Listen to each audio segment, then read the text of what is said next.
Welcome to the gearvlogz Automotive Podcast, episode 17. In today's video, I talk about the return of Rally Mexico. We'll put hybrid car technology through a brutal stress test. BMW Motorrad presents the R18B Heavy Duty. 6 GT racers confirmed for the refreshed McLaren Motorsports driver lineup.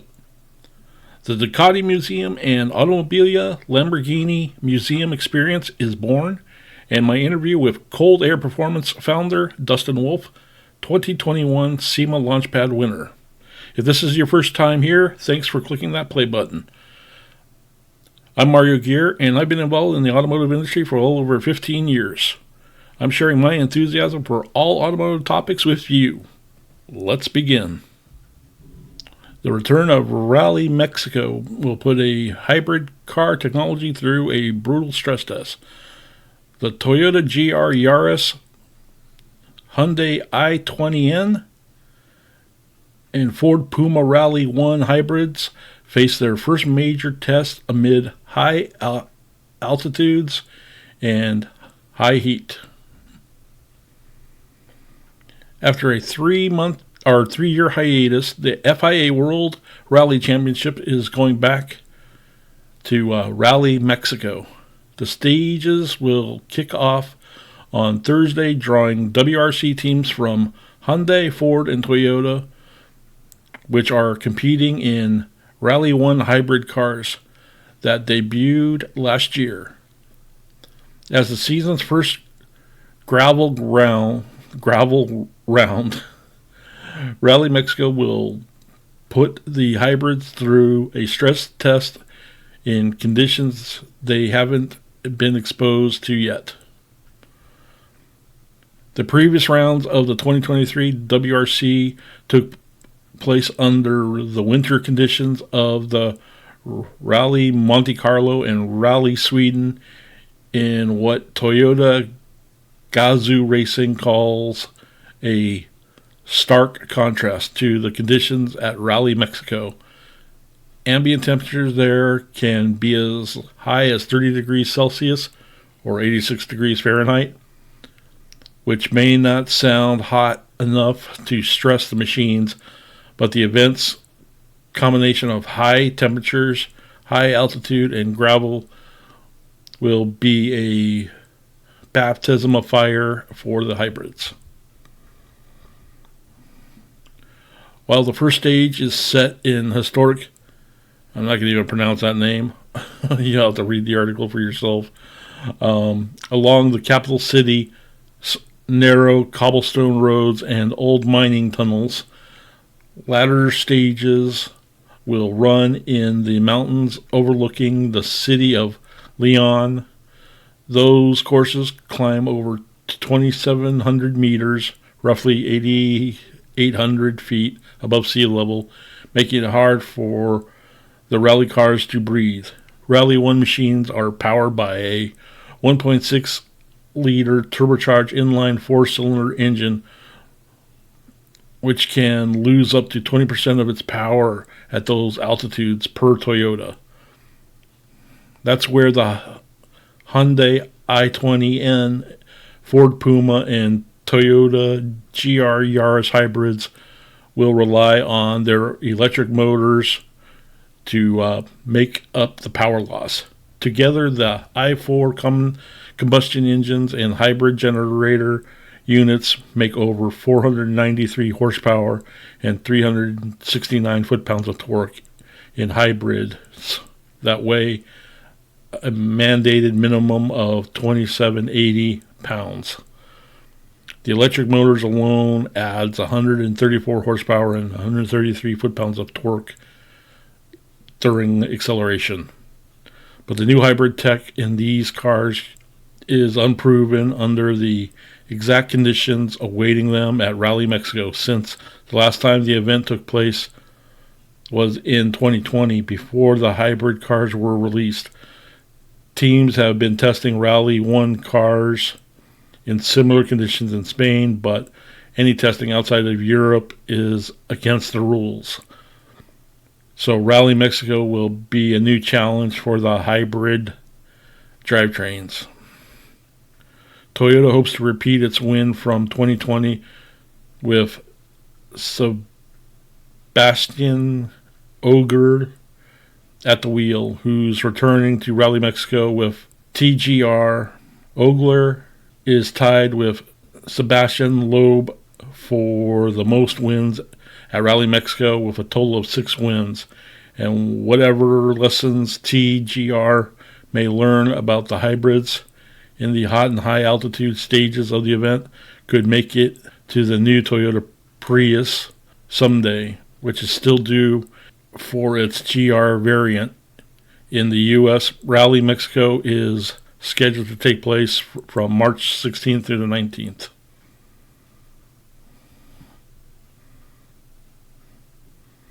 Looks fun. So, are you a rally fan? If so, comment down below what your favorite team is, or car, or a brand that is competing in WRC. I'd like to hear what your guys' thoughts. Let's move on to the next story. BMW Motorrad presents the R18B Heavy Duty. Anyone who talks about the U.S. customization scene mentions Fred Codlin almost in the same breath. For more than 40 years, he has dedicated himself to customizing motorbikes, from radical modified creations to sophisticated new designs. Since the 1990s, he has been incredibly successful with his custom bikes and was able to win various important Daytona shows regularly. He was the very first non-U.S. citizen to be inducted into the Sturgis Hall of Fame. For the first time, Fred Codlin is now set about customizing a BMW together with his son Len. The BMW R18B. The R18B Heavy Duty was a real father-son project. There was a lot of creative input from Len, which also goes to show that the next generation of the Codlin bikes are already in the starting blocks, says the boss of Codlin Bikes in Broken Happily. The biggest challenge in customizing this year's crowd pleaser at Daytona Bike Week in Florida was undoubtedly the frame. We have completely remanufactured the upper tubes to lower the fly line and thus the seat height of the R18B. We also redid the steering head and the triple clamps so that the caster fits despite the change steering angle and so that the bike rides well, explained Fred Condlin. The result was the R18B Heavy Duty, a bike in typical Codlin style. Viewed from the side, the fly line drops sharply to a rear from the chopped windscreen taken from the original BMW Motorrad accessories range and finally runs homogeneously into the case made by Codlin out of glass, fiber reinforced plastic, and lower rear end. From the top, the R18B Heavy Duty is characterized by a strong waistline in the seat area and flowing connections to the side case. And there's so much more to this. I will post a link to the article in the show notes, and there are different images here. I'm not sure if I can pull them up. Let me see what I can pull up here, if the view of the images will pop up.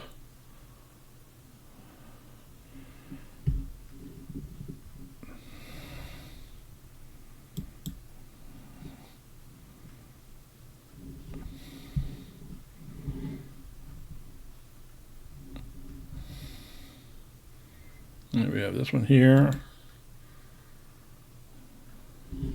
Let me see if I can manipulate this a little better so you guys can see it. Some of these images here.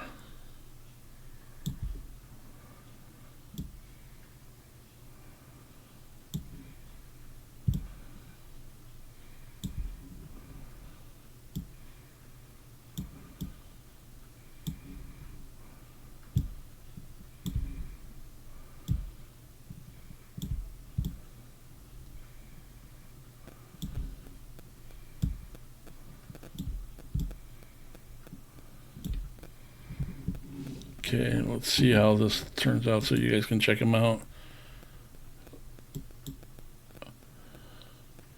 That bike sits low.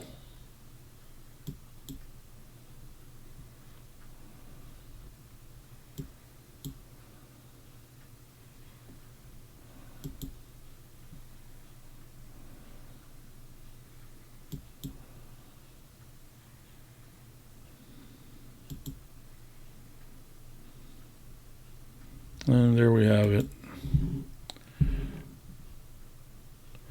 So yeah, comment down below if you like that and you want to see more motorcycle content from other custom bike builders if you guys like this.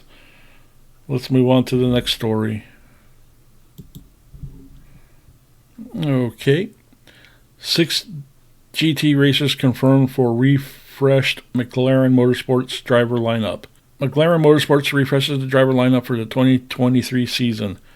Tom Gamble joins Rob Bell, Marvin Kirchhofer as McLaren factory driver. New McLaren Junior Pro driver categories for promising young GT drivers Benjamin Goth and Nikolai Karjan are inaugurated signings. Austin Milner joins McLaren Motorsports as a McLaren Academy driver. McLaren Motorsports has confirmed the renewed driver lineup with 4 new drivers joining for the 23 season, which incorporate junior pro driver and academy programs designed to mature promising young GT drivers.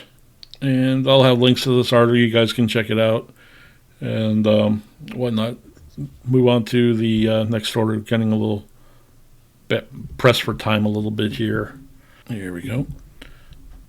The Ducati Museum and Automobili Lamborghini Museum experience is born.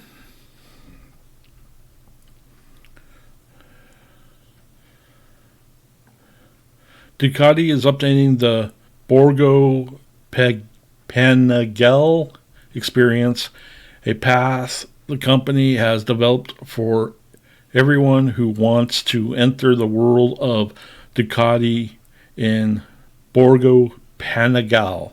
I hope I'm pronouncing that right. 90 years of history and passion inside the Ducati Museum, where walking between the production lines, you can have the chance to see what goes on within the factory. With the introduction of the new activities, tour methods, and partnerships, a new prestigious collaboration with Automobili Lamborghini is integrated with the aim of offering increasingly enthralling and unforgettable experiences to all enthusiasts.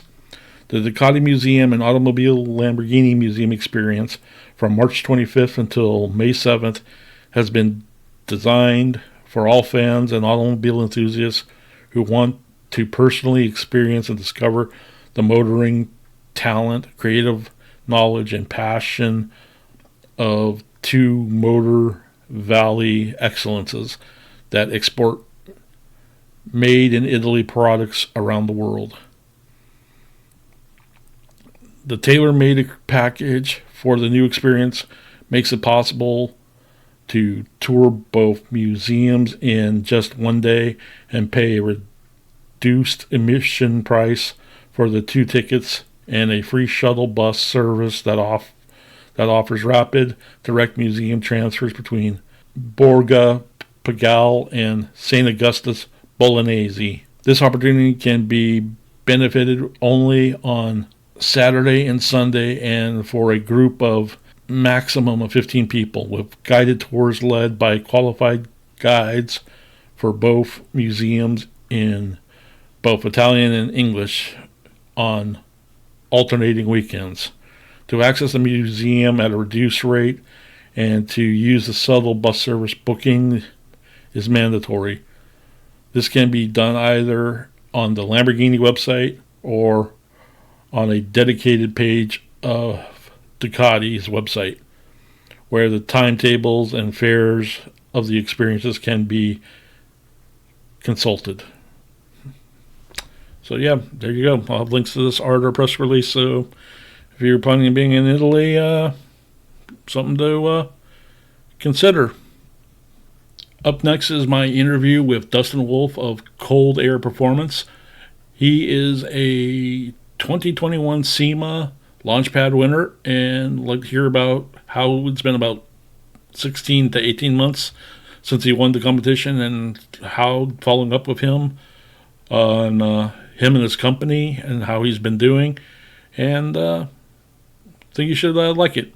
I'll also have in the show description notes links to his website, as well as a playlist of videos that I've done with him in the past, interviews, as well as some other appearances that he has been on. So enjoy the video, and thanks.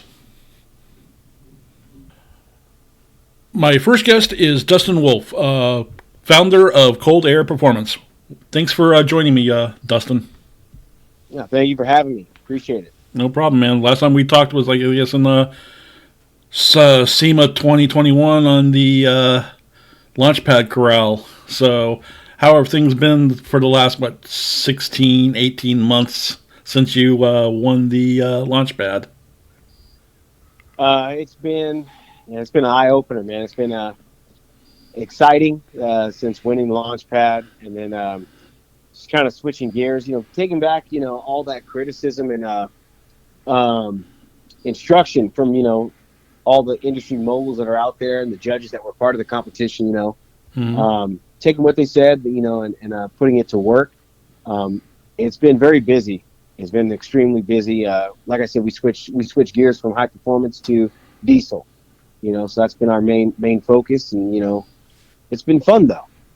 Okay, so since you brought it up, let me pull something up here for the audience members to check out while we're talking during the broadcast. They'll be able to see the visual applet of it. So basically I went to your guys' website and pulled down your 4 product SKUs you have listed, and maybe we can talk a little bit about each of those product iterations, and you can explain a little bit about that. Let me pull that up right now. And the first one I got is your universal extended product diesel kit. I guess that would be your first one, your dual system. Yeah, that's our diesel extreme. So those are the ones that we run on the semi trucks, the heavy duty diesels, because it's a short area after you leave the intercooler and you go into the engine. So we had to create basically a system that would be able to give us 20 inches of surface area, so we can actually cool down that air charge. So we actually, we got 10, 15 inches, if that, after we leave the intercooler before we connect into the elbow that goes into the engine. So we actually go up 90 degrees and then 180 degrees back down. So we make 2 passes through two 10-inch coils that are minus 40 degrees. Nice. That's from what I remember seeing from your product demo back at Launchpad. That inside of that, your charge tube, I guess that's what you would call it, gets really cold. Yeah, because I got a refrigeration commercial industrial background. So what I did was I kind of crossed just refrigeration, but I used low temperature, like a deep freezer, if you could think of something like that. That's the kind of refrigerant that's in the coil. So it's it's about 5 pounds of pressure as far as the refrigerant, and it's negative 40 degrees. So yeah, it gets super cold. Nice. So what spurred your interest? Did you get demand from the overhaul trucking community for your product? Because before you were obviously, like you had mentioned, you were creating high performance. I believe at one time you were calling it Natural Boost, the product line. Natural nitrous. Yeah, no, Natural Nitrous was the original name. I liked it. Yeah. Everyone else thought it was stupid. Hey. And truck drivers. So as we tested more, we found that the fuel mileage was way better on a diesel with what we were doing cooling the air charge down. So when you talk about nitrous oxide and you're a truck driver, the trucking industry, right? People run it. And it makes sense. Any advantage that they can. Now, do you guys face any kind of regulatory issues? Like if, well, unfortunately, like out here, you try to bolt anything onto anything out here in California. So now that you're in Florida, are you guys running into any issues, or it's more a little lax or easier? Oh yeah, no, and I appreciate the question, man, because everything we do is top of the line. It's always, all our testing is done third party, and it's done to the most rigorous test. We turn on our system on the second run, so we can prove horsepower, torque, fuel economy, emissions, all that stuff after we shouldn't be able to produce that stuff, right? Right. So what we've done recently is we've actually tested with SEMA Garage, and we tested on the Dodge 6.7 2020 Cummins. It performed better than stock while still producing 60 foot-pounds of torque, 40 extra horsepower. Still kept the emissions very clean, still better than what's the limit. So we tested through SEMA. We're SEMA certified now, and now we're actually going through California Research Board for their certification. And we've checked with all OEM manufacturers, all the trucking industries that we're putting the system on, and our system does not void any factory warranty. Nice. Now, this brings up a good question. If with the gains and everything that your product is producing, is there a business opportunity for you to possibly license your product technology to the manufacturers? Oh, and we're in talks right now. To answer your question, yes. Yes. No, folks, this was not planned. I freeballed asking that question. So yeah, but what's funny is I have wholesale distributors that I've been setting up across the nation, right? And when I meet with these fleets, I meet with these trucking companies, man, the first thing everyone says, or you got at least the one skeptic that's there, says, I don't understand how Freightliner and Peterbilt, Ford, Dodge didn't come up with this first. Why are you here talking to us? If you're saying what your product can do, well, why is the big guys? It's like, yeah, well, Elon Musk, the light bulb. It all started somewhere, right? I mean, and just like Chip Fu said, this is going to change the way the world looks at how we cool the air going in all motors. Right. It's like, I think way back when we first talked, a glimpse of close to what you're doing. I remember Ford did on a concept truck of their next generation, what they were proposing for the Lightning pickup truck. But what they were calling they were calling it an Instacharge system. Basically, it was tied into their refrigeration system, into the intercooler that was bolted to the supercharger. But what I think their system was doing was, it was like doing like a pre-drag launch type programming setup where pre-charge or freeze the intercooler for initial takeoff run. At least that was my understanding of the concept from the article. I'm dating myself. Yeah, and you're right. What it's doing is using the AC system that's on the truck, just like the Demon, and it switches with a valve that actually stops cooling you inside the car, and now it cools a plate and frame heat exchanger.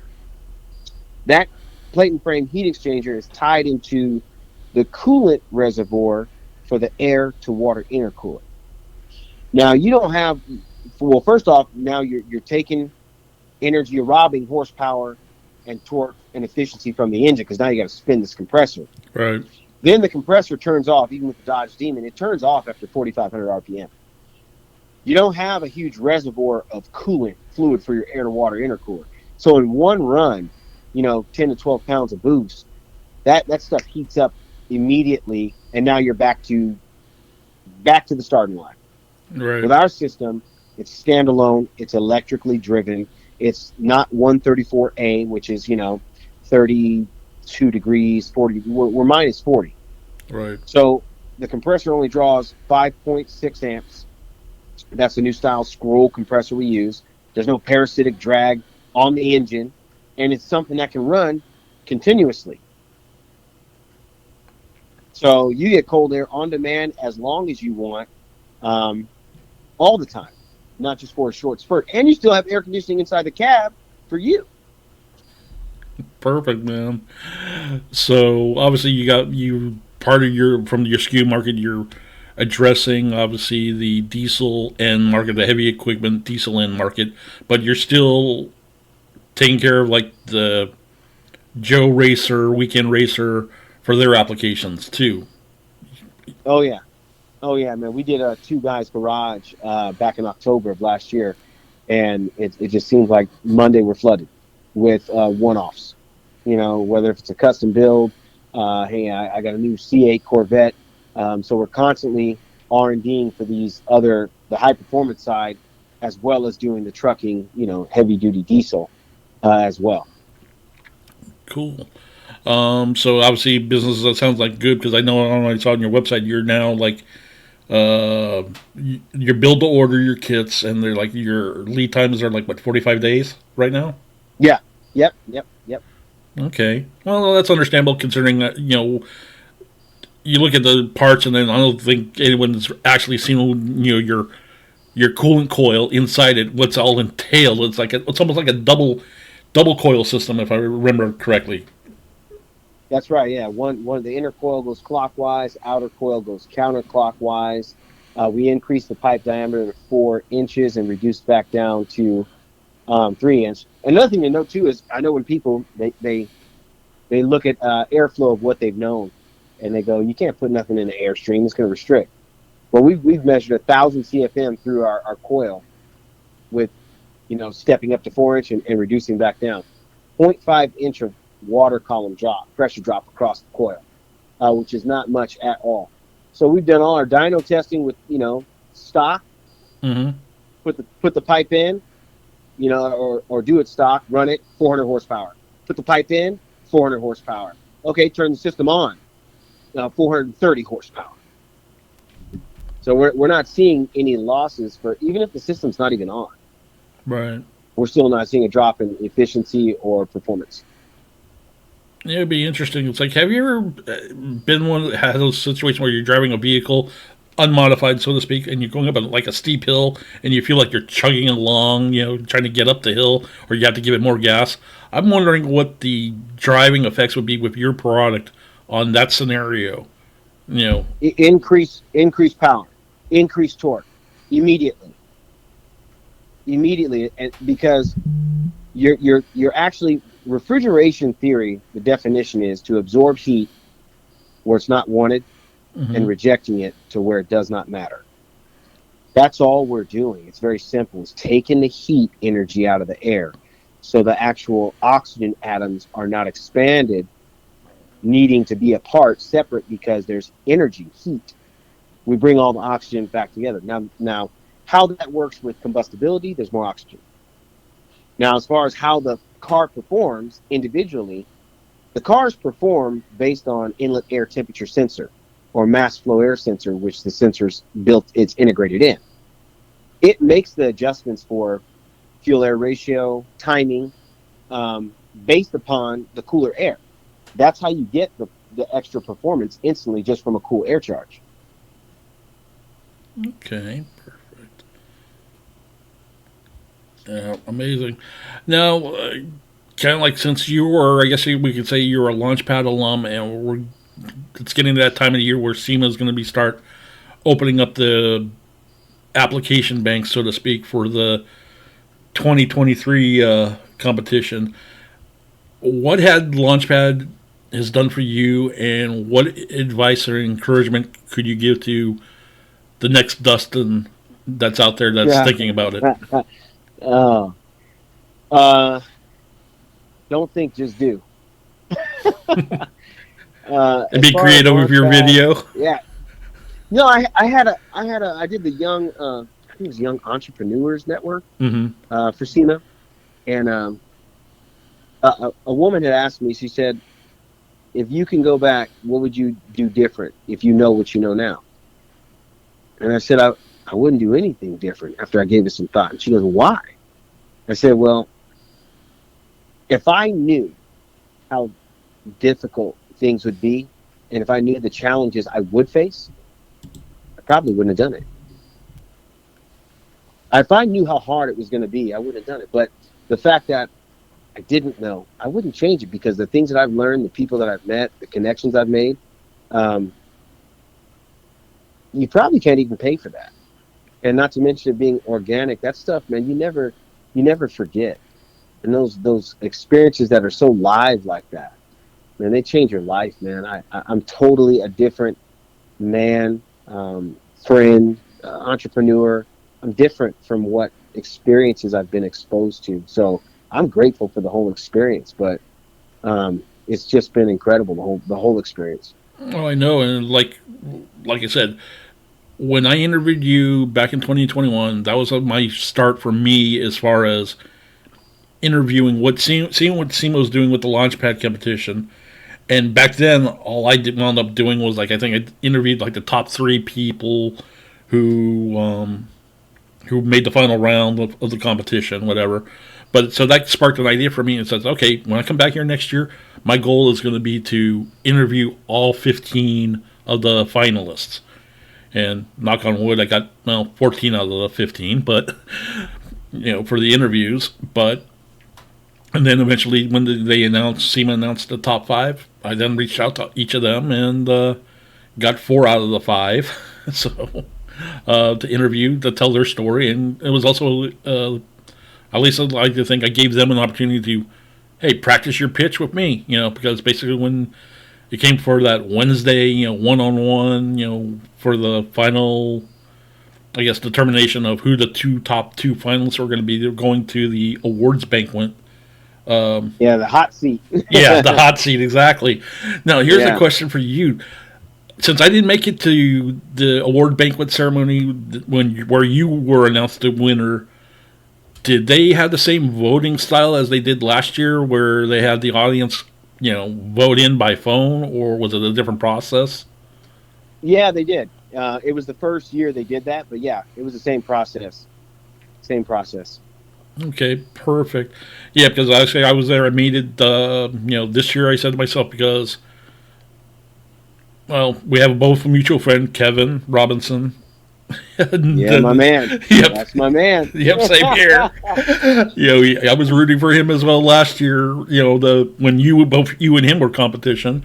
And, I said, hey, I got to vote for root for the guy. And, luckily enough, he did. But Kevin was telling me he took some advice, I guess it was the before they announced the top 5 or the 15, they whittled it down. It was like the January or June or July meetup, whatever. He heard something from Chip, gave him some advice about, I guess, on his product, it was the anti-slip grip tape. He asked what it was, and he goes, "Oh, so where you put your hand there, you can grip it, or whatever." And then Chip gave him an idea. How about if you make it like a handprint? And he listened to Chip and included it for what he had on display in the launch corral. And I think that's what keyed it in for him to win. Oh yeah, I mean, me and Kev, we became friends the year prior, and we stayed in touch the whole entire time. I was so proud to see him win. I really, really wanted it to be me and him, like, dueling it out on stage. I really did, because he's a great guy. He's a character. He makes me laugh, and it was so sweet to see him come back the next year and kill it. It really was.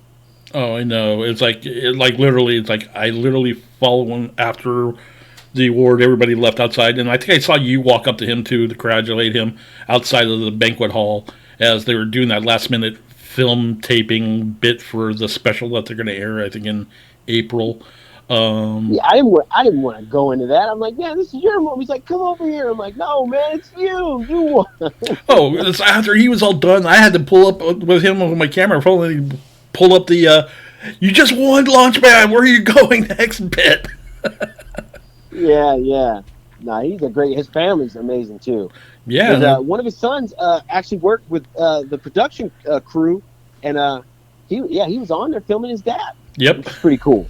Yeah, definitely, and much success for him, that what he's doing. And he even told me, I I think last year with his his hydraulic jack product that he had when he was in competition with you. He said basically, yeah, if I win it, basically I want to put it back into inventory for my product because I can't keep the stuff on the shelf.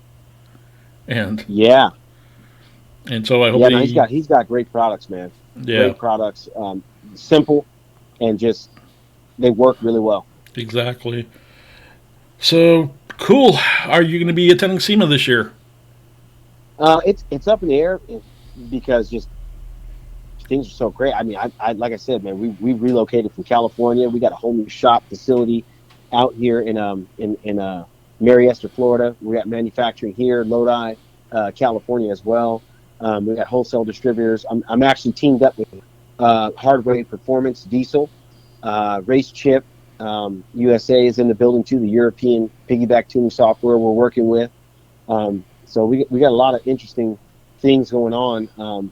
And just doing different marketing stuff and education really of our product, because when people see my product, they go, either it's every Monday I got 20 calls of, I thought of this 25 years ago, or I get, why didn't anyone else think of this? So it's just been really busy, but I mean, I love SEMA and I hope to be back this year. Okay. Well, if you do, let's stay in touch, and I'll buy your favorite beverage, whether it be coffee or suds or whatever. I'll buy you something, but yeah, just you got my number and we'll stay in touch. But yeah, I want to say thank you for coming on to the show. You'll probably be technically you're my first interviewee for my season 3 of my podcast, so I want to say thank you for that. And yeah, man, stay in touch. Anytime, and don't be a stranger. Anytime, brother. Anytime.